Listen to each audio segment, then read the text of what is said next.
పాత్రికేయ మిత్రులందరికీ నమస్కారం. గౌరవ ముఖ్యమంత్రి కేసీఆర్ గారి నాయకత్వంలో గత 7-7.5 సంవత్సరాలుగా రాష్ట్రం సర్వతోముఖాభివృద్ధి సాధించే దిశగా అన్ని రంగాల్లో కూడా ఒక ప్రణాళికాబద్ధమైన ఆలోచనతో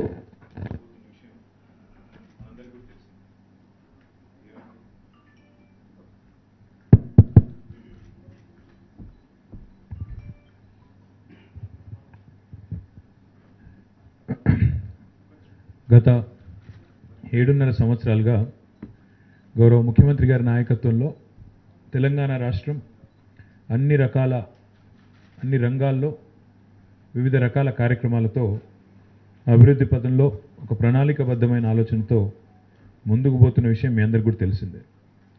అందులో మా పట్టణాభివృద్ధి మరియు మున్సిపల్ వ్యవహారాల శాఖ ఏదైతే ఉన్నదో ఈ రంగంలో కూడా సమూలమైన కొన్ని మార్పులు రావాలి, రాష్ట్రంలోని పట్టణాలు కూడా బాగుపడాలి అనే ఒక మంచి ఆశయంతో గౌరవ ముఖ్యమంత్రి గారు మా శాఖకి మంత్రిగా నాకు, మా special chief secretary Arvind Kumar గారికి, మా డైరెక్టర్ మున్సిపల్ అడ్మినిస్ట్రేషన్ సత్యనారాయణ గారు, మా కమిషనర్ జిహెచ్ఎంసి లోకేష్ గారు, అదేవిధంగా మా గౌరవ మేయర్లు, మున్సిపల్ చైర్మన్లు, మున్సిపల్ కమిషనర్లందరికీ ఎప్పటికప్పుడు దిశానిర్దేశం చేస్తూ ఆదర్శవంతమైన పట్టణాలు రూపొందించండి, బ్రహ్మాండమైన పట్టణాలు ఎక్కడ ఉన్నాయి భారతదేశంలో అంటే తెలంగాణలో ఉన్నాయి అని చెప్పే దిశగా మనం ఒక కార్యక్రమానికి శ్రీకారం చుడదామని చెప్పి ముఖ్యమంత్రి గారు కొత్త మున్సిపల్ చట్టం తేవడమే కాదు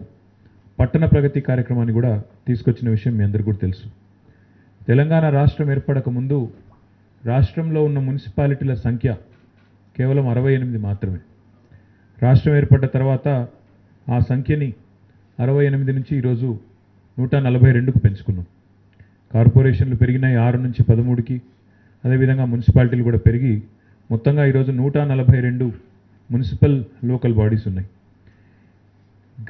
క్రమం తప్పకుండా కొత్త మున్సిపల్ చట్టం ఏదైతే 2019లో వచ్చిందో ఆ తర్వాత ఈ పట్టణ ప్రగతి కార్యక్రమాన్ని కూడా ప్రారంభించిన తర్వాత కేవలం విధులను నిర్వచించడమే కాదు, నిధుల విషయంలో కూడా అంటే ప్రజాప్రతినిధుల యొక్క విధులేమిటి, అధికారుల యొక్క విధులేమిటి అని నిర్వచించడమే కాకుండా, డిఫైన్ చేయడమే కాకుండా నిధులను కూడా క్రమం తప్పకుండా పట్టణ ప్రగతిలో ఇప్పటిదాకా ప్రతి నెల విడుదల చేసిన మొత్తం కనుక మనం తీసినట్టయితే 2,959 కోట్ల రూపాయలని ఇప్పటికీ వివిధ పురపాలక సంఘాలకి విడుదల చేయడం జరిగింది.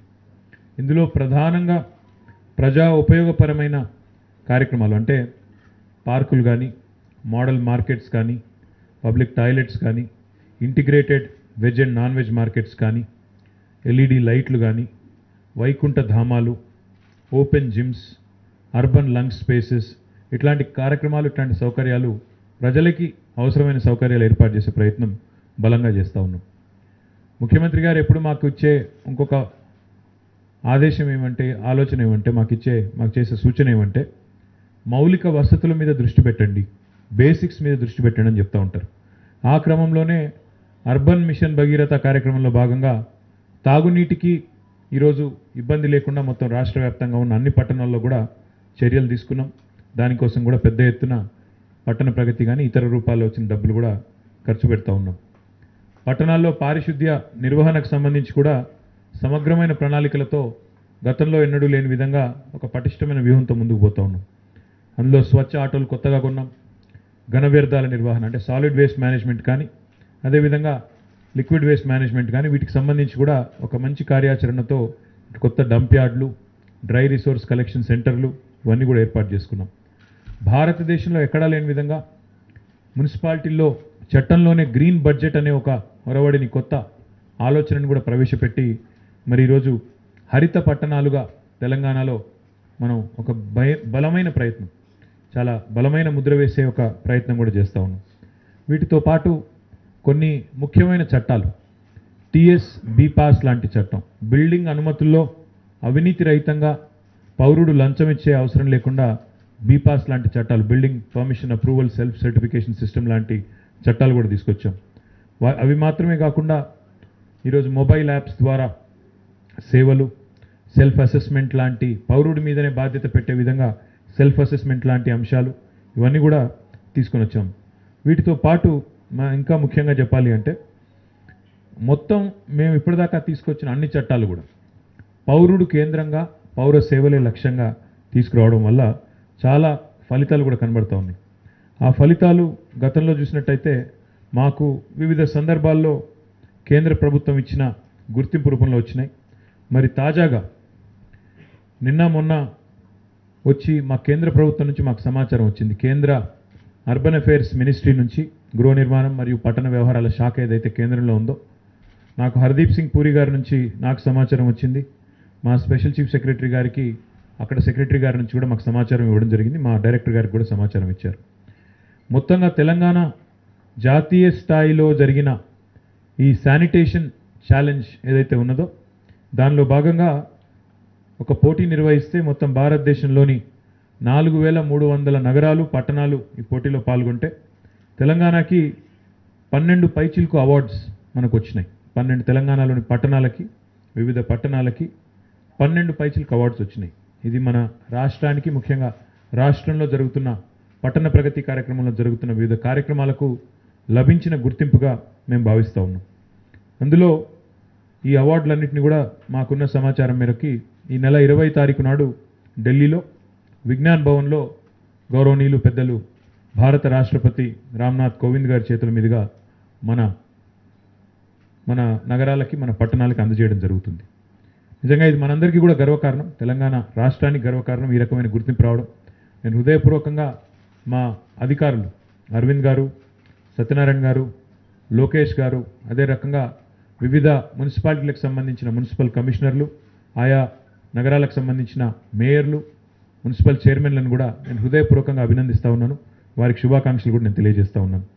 జాతీయ స్థాయిలో రాష్ట్రాలకు ఇచ్చే అవార్డులలో కూడా తెలంగాణ రాష్ట్ర కేటగిరీలో కూడా అవార్డు సాధించింది. జాతీయ స్థాయిలో మరి ఈ సఫాయి మిత్ర అనే ఛాలెంజ్ ఏదైతే ఉన్నదో దానిలో భాగంగా మనకి సఫాయి మిత్ర సురక్ష ఛాలెంజ్, అందులో తెలంగాణ స్టేట్కు అవార్డు వచ్చింది. రాష్ట్రం ఈ రకమైన అవార్డు తీసుకోవడం ఇది మొదటిసారి. కాబట్టి దానికి కూడా నేను రాష్ట్ర స్థాయిలో, రాష్ట్ర కేటగిరీలో సఫాయి మిత్ర సురక్ష ఛాలెంజ్లో ఇది ఇంపార్టెంట్. ఎందుకు అంటే ఇది సఫాయి మిత్ర సురక్ష ఛాలెంజ్ అనేది మిగతా మౌలిక వసతులకు సంబంధించి కాదు. ఇది పారిశుద్ధ్య కార్మికుల భద్రత, వారి వెల్ఫేర్, వారి సేఫ్టీ, వారి యొక్క వెల్బీయింగ్, దానికి సంబంధించి మరి దేశంలోనే ఇది మొదటిసారిగా ఈ అవార్డు మనకి వచ్చింది. ఇందులో 2 రాష్ట్రాలకు ఇస్తారు అవార్డులు ఎవ్రీ ఇయర్. ఈ సంవత్సరం మరి మనకు అవార్డు వచ్చింది. అది మొదటి బహుమత, రెండో బహుమత, ఫస్ట్ ప్లేస్లో ఉన్నామా, సెకండ్ ప్లేస్లో ఉన్నామా, will find out on the 20th of this month. దీంతో పాటు మరి సఫాయి మిత్ర సురక్ష ఛాలెంజ్లో ఎంపికైన టాప్ 3 టౌన్స్ వాటికి కూడా పురస్కారం అందిస్తారు. నేను చెప్పిందేమో టాప్ స్టేట్స్లో తెలంగాణ ఉంది. అది 1, 2, 20 నాడు తేలుతుంది. రెండవది టాప్ 3 టౌన్స్ కూడా మనకి అందులో కూడా అవార్డు వచ్చింది.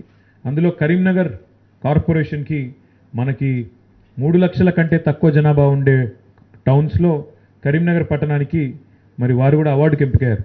వారి స్థానం కూడా నెంబర్ 1, నెంబర్ 2, నెంబర్ 3 ఏది అనేది 20th నాడు ప్రకటిస్తారు. ఇది కూడా మనకు ఒక గర్వకారణం. దీంతోపాటు గార్బేజ్ ఫ్రీ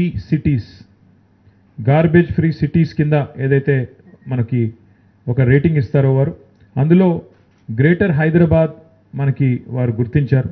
దానికి నేను గ్రేటర్ హైదరాబాద్ మేయర్ గారిని, గ్రేటర్ హైదరాబాద్ కమిషనర్ గారిని ఇద్దరిని కూడా నేను రాష్ట్ర ప్రభుత్వం తరఫున వారికి నేను శుభాకాంక్షలు తెలియజేస్తా ఉన్నాను. గ్రేటర్ హైదరాబాద్కి మరొక గుర్తింపు కూడా వచ్చింది. స్వచ్ఛ సర్వేక్షణ అవార్డు కూడా గ్రేటర్ హైదరాబాద్కి వచ్చింది. దానికి కూడా నేను వారికి హృదయపూర్వకంగా అభినందనలు తెలియజేస్తూ ఉన్నాను. కేవలం గ్రేటర్ హైదరాబాదే కాదు, మరికొన్ని మున్సిపాలిటీలు కూడా, మరికొన్ని కార్పొరేషన్స్ కూడా, నిజాంపేట్ మున్సిపల్ కార్పొరేషన్ కూడా ఈ గుర్తింపు, ఈ అవార్డు వచ్చింది. వారికి కూడా అభినందనలు. ఇబ్రహీంపట్నం మున్సిపాలిటీకి కూడా అవార్డు వచ్చింది. సిరిసిల్ల మున్సిపాలిటీకి వచ్చింది. గట్కేసర్ మున్సిపాలిటీకి కూడా వచ్చింది. కోస్గి మున్సిపాలిటీ, ఇది కొత్తగా ఏర్పడ్డ మున్సిపాలిటీ, వారికి కూడా అవార్డు వచ్చింది. హుస్నాబాద్ నగర పంచాయతీ ఉండేది, ఇప్పుడు మున్సిపాలిటీ అయింది, వారికి కూడా అవార్డు వచ్చింది. మన సిద్దిపేట్ మున్సిపాలిటీ కూడా వచ్చింది, వారికి కూడా హృదయపూర్వకంగా అభినందనలు. సికింద్రాబాద్ కంటోన్మెంట్, దానికి కూడా స్వచ్ఛ సర్వేక్షణలో కంటోన్మెంట్ల విభాగంలో వారు కూడా ఎంపికయ్యారు, వారికి కూడా అభినందనలు. మొత్తంగా చూసినట్టయితే ఈ రకంగా 12 అవార్డులు తెలంగాణకి రావడం నిజంగా పట్టణ ప్రగతి కార్యక్రమానికే ఇది కేంద్ర ప్రభుత్వం యొక్క గుర్తింపు ఏదైతున్నదో ఇది పట్టణ ప్రగతి కార్యక్రమానికి క్రెడిట్ మొత్తం కూడా దక్కుతుందని చెప్పి నేను భావిస్తాను.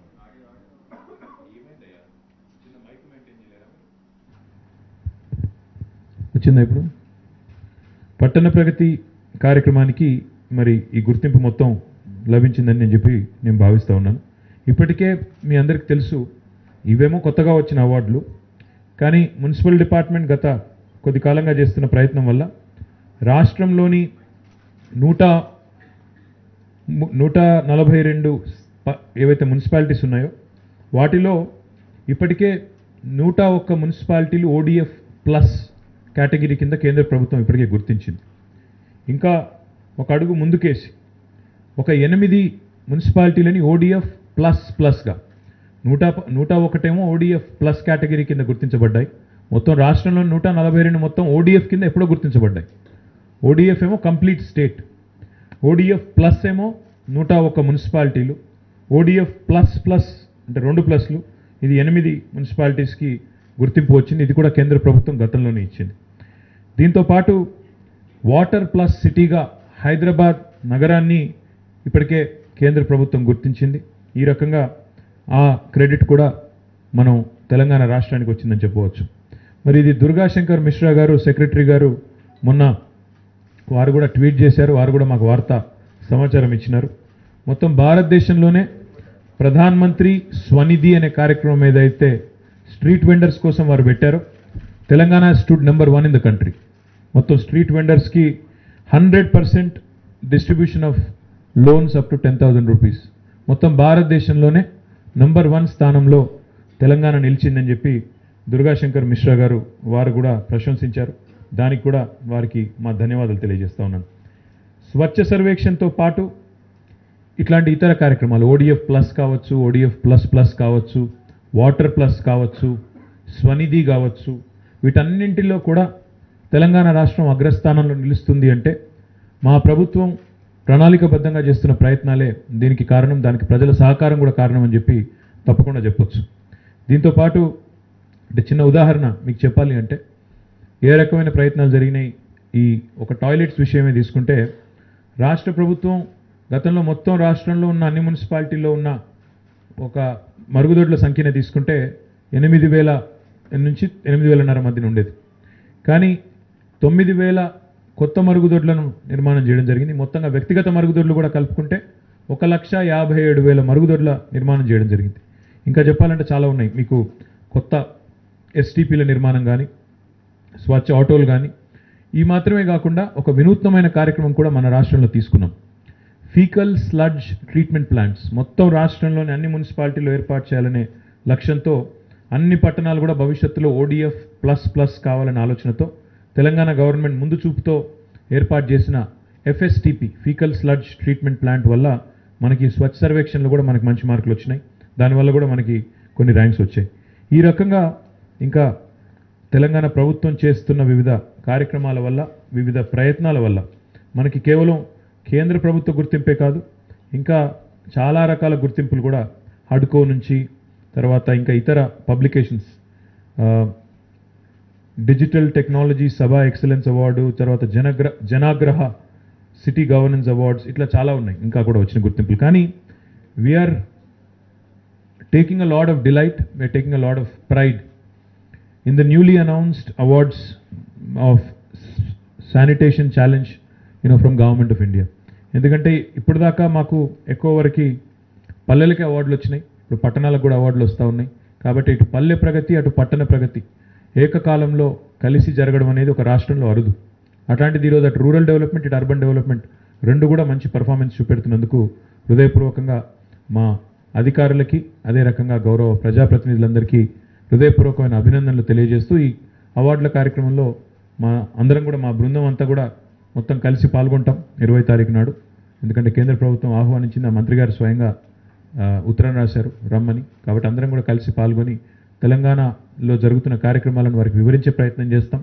మరికొంత సహకారం కూడా వారి నుంచి కోరుతాం.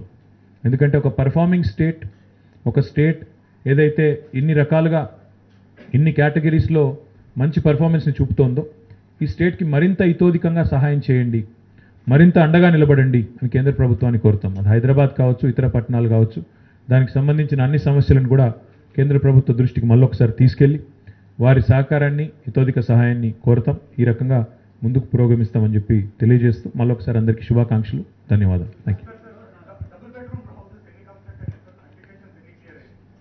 డబుల్ బెడ్రూమ్లో విషయంలో కూడా రాహుల్ గారు మాకు అవార్డులు అందులో కూడా వచ్చినాయి. In fact I will be announcing it soon. మరి అవార్డులు వస్తున్నాయి, డెఫినెట్గా ప్రజలకు కూడా అవి అందుతాయి. మీకు అంత యాంగ్జైటీ అవసరం లేదు. డెఫినెట్గా I conduct another press meet, I give you all details and I elaborately answer, because see, first thing Rahul, you need to realize there is no other government in the country which is constructing double bedroom houses. First thing. ఇంకా ఎక్కడ భారతదేశంలో ఎక్కడ కూడా తెలంగాణ ప్రభుత్వం తీసుకున్నంత పెద్ద programme 18,000 కోట్ల రూపాయలతో ఇల్లు కట్టిస్తున్న ఏ ప్రభుత్వం కూడా భారతదేశంలో లేదు. ఒక్కొక్క ఇంటి యొక్క హైదరాబాదే తీసుకుంటే 9 లక్షలు ఖర్చు అవుతుంది. అంటే గతంలో కట్టిన ఇందిరమ్మ ఇల్లుతో పోలిస్తే దాదాపు ఒక డబుల్ బెడ్రూమ్ ఇల్లు ఒక 10 ఇందిరమ్మ ఇళ్ళకు సమానం అవుతుంది. కాబట్టి don't look at quantity, look at quality. డెఫినెట్గా డబుల్ బెడ్రూమ్ ఇల్లు కూడా మళ్ళొకసారి నేను మీకు ఎలాబరేట్గా, because I'm not the housing minister, so I don't have the details readily of me right now. అవి కూడా మీకు తప్పకుండా అందజేస్తాం.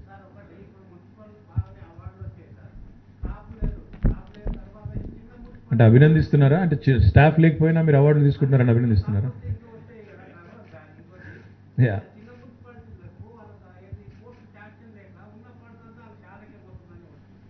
అట్లా ఏం లేదు సార్. పట్టణ ప్రగతిలో మీకు పర్ క్యాపిటల్ ఇవ్వడమే కాకుండా ఎక్కడైనా చిన్న మున్సిపాలిటీలు ఉంటే వాటికి అదనంగా కూడా టీయూఎఫ్ఐడిసి లాంటి సంస్థల ద్వారా నిధులు ఇస్తున్నాము. ఎక్కడా కూడా అట్లాంటి సమస్య లేదు.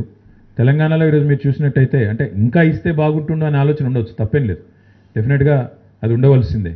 కానీ నిధుల కొరత ఉంది అనే మాట ఎక్కడ లేదు. ఇన్ఫ్యాక్ట్ ఈ ప్రభుత్వం వచ్చిన తర్వాత ఈరోజు మీరు రాష్ట్రంలో ఎక్కడ ఏ మున్సిపాలిటీ కన్నా వెళ్ళండి, అక్కడ పారిశుద్ధ్య కార్మికులకి గతంలో 3-4 నెలలకు ఒకసారి జీతం వచ్చే పరిస్థితి ఉండేది కాదు గతంలో ఉన్నప్పుడు. కానీ ఇప్పుడు ఈ ప్రభుత్వం వచ్చిన తర్వాత నెల నెల టంచన్గా 12,000 రూపాయలకు తగ్గకుండా శాలరీస్ పెంచాము.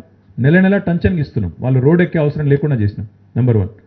నెంబర్ 2 ఏంటంటే హైదరాబాద్ లాంటి ప్లేస్లో అయితే 2-3 సార్లు కూడా జీతాలు పెంచాం పారిశుద్ధ్య కార్మికులు. కాబట్టి అటు మీకు పారిశుద్ధ్య కార్మికులకు సంబంధించి కానీ, ఇటు క్యాపిటల్ వర్క్స్ అంటే మౌలిక వసతుల కోసం పెట్టే ఖర్చు కానీ, రెండింటి విషయంలో కూడా ప్రభుత్వానికి స్పష్టత ఉంది. కాబట్టే పూర్తి స్థాయిలో వారికి అండగా డైరెక్ట్గా ఇచ్చే రాష్ట్ర ప్రభుత్వం నుంచి ఇచ్చే నిధులు ఇస్తున్నాము. అదనంగా టీయూఎఫ్ఐడిసి లాంటి సంస్థ ద్వారా కూడా దాదాపు 3,000 కోట్ల రూపాయలు అదనంగా ఇచ్చాము. ఇది గతంలో ఎప్పుడు లేదు, ఆ సంస్థ లేదు. తెలంగాణ వచ్చిన తర్వాతనే ఆ సంస్థను సృష్టించాము, దాని నుంచి డబ్బులు కూడా ఇస్తా ఉన్నాం. కాబట్టి ఆ విషయం మున్సిపాలిటీల్లో నిధులు లేమి అనేది లేదు. రిక్రూట్మెంట్ చేయాల్సి ఉంది, చేస్తాం, తప్పకుండా చేస్తాం.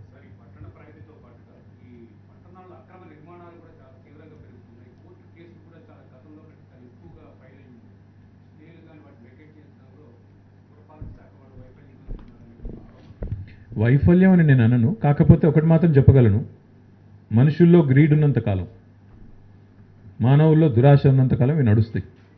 ఎందుకంటే అక్రమ నిర్మాణాలు ఎవరు తెలిసైతే ఎంకరేజ్ చేయరు కదా. డెఫినెట్గా వాటిని నిరోధించాల్సిన బాధ్యత మా మీద ఉంది, చేస్తాం. కానీ మేము పౌరుడి మీద నమ్మకం పెట్టి వారిని ఇందులో పౌరుడు కేంద్రంగా పెట్టి చట్టాలు తెచ్చినప్పుడు, టీఎస్ బీపాస్ లాంటి చట్టంలో మీకు 75 గజాల వరకు అయితే అనుమతి అక్కర్లేదు ఇల్లు కట్టుకోమని ఒక అవకాశం ఇచ్చినప్పుడు, 80-85% మంది జనాలకు అవకాశం ఇచ్చినప్పుడు, వారు దాన్ని దుర్వినియోగం చేసినప్పుడు దాన్ని పడగొట్టే అధికారం కూడా మాకు ఉంటుంది, నిరోధించాల్సిన బాధ్యత కూడా మా మీద ఉంటుంది. డెఫినెట్గా ఏదైతే అక్కడైతే అంశాలు మా దృష్టికి వస్తున్నాయో అక్కడ స్పందిస్తున్నామో, అక్కడ చర్యలు తీసుకుంటున్నాం. ఎక్కడైనా రాని పక్షంలో ఉంటే దయచేసి మీరు కూడా మా దృష్టికి తెండి. ఇంకొక మాట కూడా నేను చెప్తా ఉన్నా, పాత్రికేయ మిత్రులతో కూడా నా విజ్ఞప్తి ఏమంటే, 90-90% మంది మంచి వాళ్ళే ఉంటారు, ఒక 5-10% అట్లాంటి వాళ్ళు ఉంటారు. మీ దృష్టి అంతా 5-10% మీద పెట్టకండి, 90% జరుగుతున్న మంచి మీద కూడా పెట్టండి, మంచి వార్తలు కూడా రాయండి. ఎంతసేపు అక్కడ ఇది ఉంది ఇక్కడ బాగాలేదని చెప్పడమే కాకుండా కొన్ని మంచి పనులు జరిగితే దాన్ని కూడా చూపెట్టండి బ్రదర్. దాన్ని కూడా చూపెడితే మాకు సంతోషం, మీకు కూడా సంతోషం.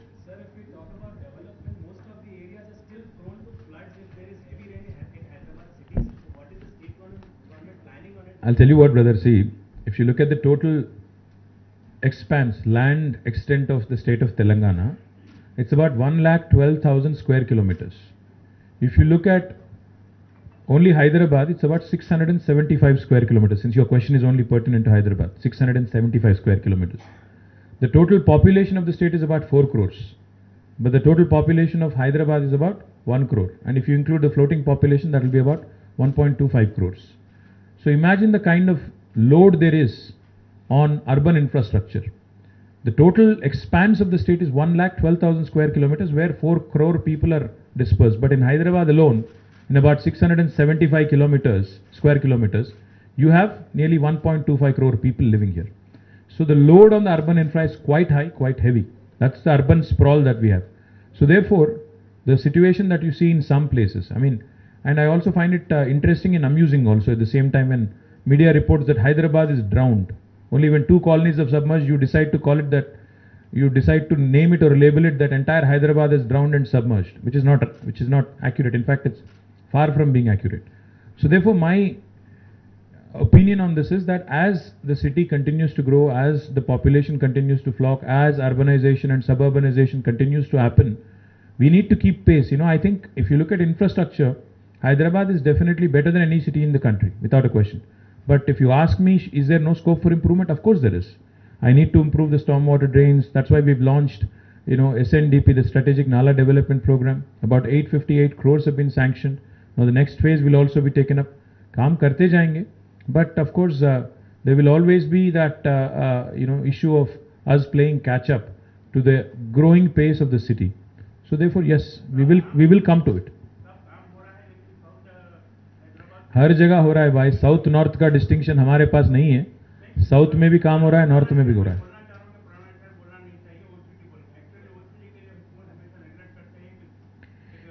नहीं, बार बार मत बोलिए. मैं अभी हिसाब किताब ही दे चुका हूँ. 15,000 करोड़ हमारे ओल्ड सिटी में खर्च किए गए. मैं आपको भी पूरा चिट्ठा दे देता हूँ, आप भी पढ़ लो. मैं असेंबली में बोला हूँ, ऑन रिकॉर्ड बोला हूँ, और मैं म्युनिसिपल मंत्री हूँ.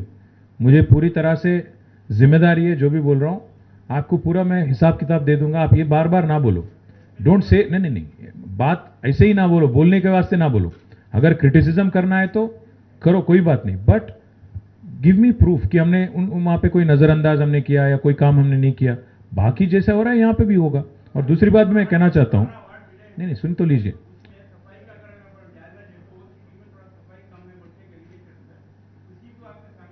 नहीं, मैंने असेंबली में भी वादा किया था कि ओल्ड सिटी के लिए 300 एडिशनल 350 या कुछ एडिशनल स्वच्छ ऑटो टिपर भी हम जल्दी देने वाले हैं.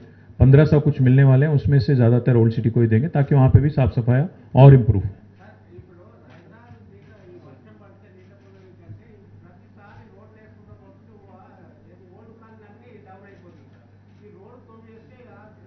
మరి అది చెప్పాలంటే ఇప్పుడు నాకు ఇంకో గంట పడుతుంది. మీ ఇష్టం, చెప్పమంటే చెప్తాను, నాకేం అభ్యంతరం లేదు. చేస్తున్నాం కదా బ్రదర్. ఆల్రెడీ మొత్తం దక్షిణ భారతదేశంలోనే అతి పెద్ద వేస్ట్ టు ఎనర్జీ ప్లాంట్ ఇప్పుడు హైదరాబాద్లోనే ఉంది. It's 20 megawatt plant that is already been operationalised. It's working and its capacity expansion is also being done. ఇంకా అడిషనల్గా ఇంకో 28 మెగావాట్స్ అక్కడే పెట్టబోతున్నాము. అది కాకుండా అల్టిమేట్గా హైదరాబాద్లో వేస్ట్ టు ఎనర్జీ ప్లాంట్ భవిష్యత్తులో, ఎందుకంటే హైదరాబాద్లో ప్రస్తుతం 6,500 మెట్రిక్ టన్నుల కంటే ఎక్కువ వస్తుంది చెత్త. సో ఇదంతా కూడా మనం కరెక్ట్గా యూటిలైజ్ చేస్తే దాదాపు 90 మెగావాట్ల పైచిలుకు వేస్ట్ టు ఎనర్జీ నుంచే ఉత్పత్తి చేసేదానికి అవకాశం ఉంది. ఈ ప్రభుత్వం వచ్చిన తర్వాత వేస్ట్ టు ఎనర్జీ ప్లాంట్ వచ్చింది. బెటర్ మీకు కలెక్షన్ ఆఫ్ వేస్ట్ అవుతుంది. దాంతోపాటు 2 ప్లాంట్స్ వచ్చినాయి. కన్స్ట్రక్షన్ అండ్ డెమోలిషన్ వేస్ట్ సంబంధించి కూడా 2 ప్రత్యేకమైన ప్లాంట్లు, ఒకటి ఫతుల్గూడలో, ఒకటి జీడిమెట్లలో కూడా వచ్చింది. ఒక్కొక్కటి 500 టన్నుల కెపాసిటీ. ఇవేవి లేవు గతంలో. So please also recognise all the good work that is being done. ఎంతసేపు don't only focus on the smaller minor glitches, please also focus on the positives that this government has brought in, especially municipal administration department has brought in.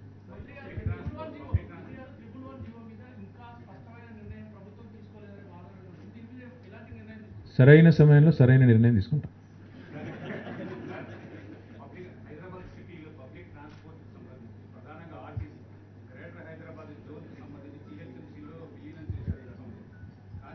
విలీనం చేయలేదు, support కోసం అడిగారు, విలీనం చేయలేదు. Number 1. Number 2, మీరు public transportation విషయానికి వస్తే ఇప్పుడిప్పుడే కోవిడ్ తర్వాత పరిస్థితులు చక్కబడుతున్నాయి. హైదరాబాద్ మెట్రో కూడా మొన్న ఒక కమ్యూటర్ నాకు ట్వీట్ చేశారు, మీరు సమయాలు పెంచండి, వేల పెంచండి అన్నారు. సో పెంచాం వెంటనే. So this is the government that listens to it's people.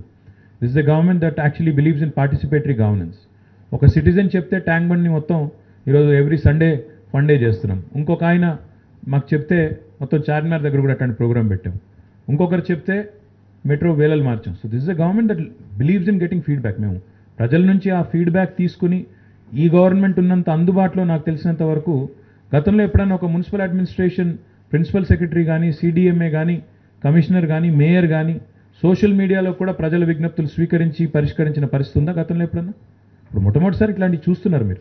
ఒక హైదరాబాదే కాదు, వివిధ కార్పొరేషన్లు, వివిధ మున్సిపాలిటీలు ఈరోజు ఎక్కడికక్కడ ప్రజాప్రతినిధులు కేవలం డైరెక్ట్గా మాత్రమే, ప్రత్యక్షంగా మాత్రమే కాకుండా ఇట్లాంటి మాధ్యమాల ద్వారా కూడా అందుబాటులో ఉంటున్నారు, పరిష్కారం చేసే ప్రయత్నం చేస్తున్నారు, చేయడం లేదని కాదు. బట్ ఇది సబ్జెక్ట్ ఎట్లాంటిదంటే, నేను ఎప్పుడు చెప్తా ఉంటాను మా డిపార్ట్మెంట్ వాళ్ళకి, మా municipal administration department is not the most glamorous department. మేము ఒక 10 రోజులు కాదు, ఎవ్రీ డే సంవత్సరంలో 365 రోజులు ఉంటే ప్రతిరోజు నగరాన్ని పరిశుభ్రంగా పెడితే మాకెవరు అభినందించరు. కానీ ఒక్కరోజు మేము సరిగ్గా పనిచేయకపోతే మాత్రం అందరు తిడతారు. This is the thankless job. ఇది అట్లాంటి జాబ్ ఇది. కాబట్టి అప్పుడప్పుడు మమ్మల్ని సంబరపడి, ఇట్లా అవార్డులు వచ్చినప్పుడైనా సంబరపడిస్తే మంచిదే కదా మీకు కూడా. ఏ సార్, అన్నీ ఒకరోజు చెప్పేస్తే ఎట్లా? ఎట్లా కాదు, ఎన్ని రాస్తావు బ్రదర్? ఇప్పుడు ఎన్ని చెప్పేస్తాను నన్ను అడిగేస్తే. నేను ఏమంటున్నా అంటే, ఈరోజు మా అవార్డుల మీద రాయన్నా, మాకు అవార్డులు వచ్చినాయి, మా డిపార్ట్మెంట్ ఆనందంగా ఉంది, మా వాళ్ళు ఆనందంగా ఉన్నారు, చప్పట్లు కొడుతున్నారు, అవి రాయండి ఒకరోజు. తర్వాత సమస్యలు అనంతంగా ఉంటాయి, ఎప్పటికీ ఉంటాయి, అప్పుడు మళ్ళీ చూసుకుందాంలేండి. మల్లేశం గారు లే, ఆయన అందుకే నేను పేరు కూడా తీసుకోవట్లేదు మళ్ళీ పేరు. మల్లేశం గారు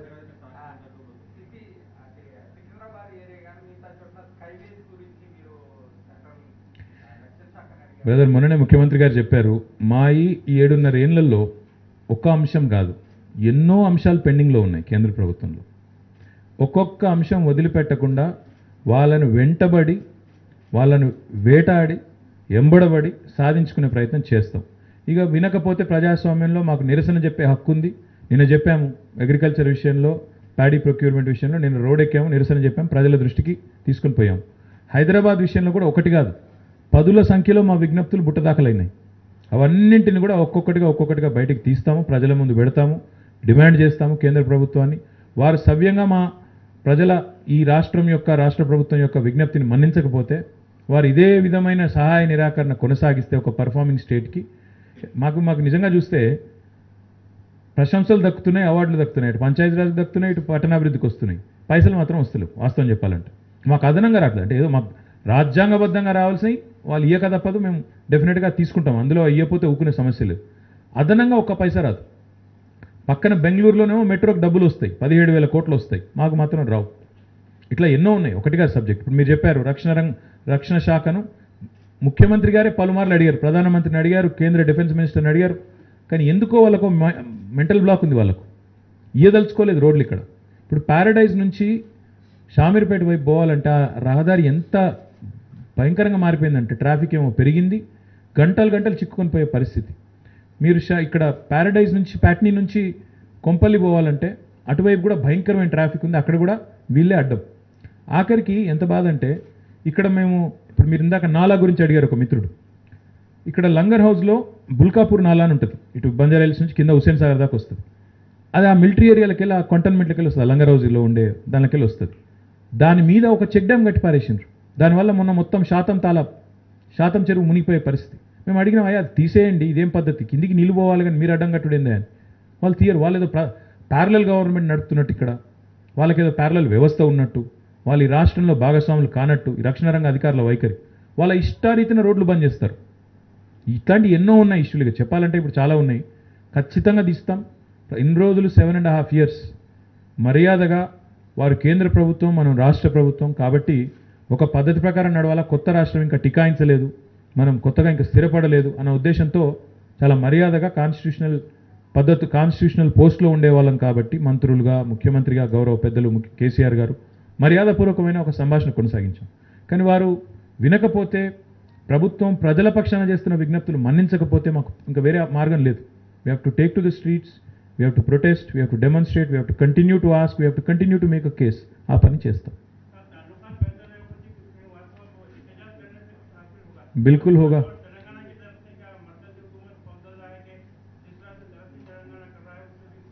अरे तेलंगाना अगर बनी आज, जबकि बहुत लोग मान रहे थे कि नहीं बनेगी कभी, मिशन इम्पॉसिबल है, अगर तेलंगाना बनी तो जिद्दोजहद से ही बनी, लड़ाई से ही तो बनी.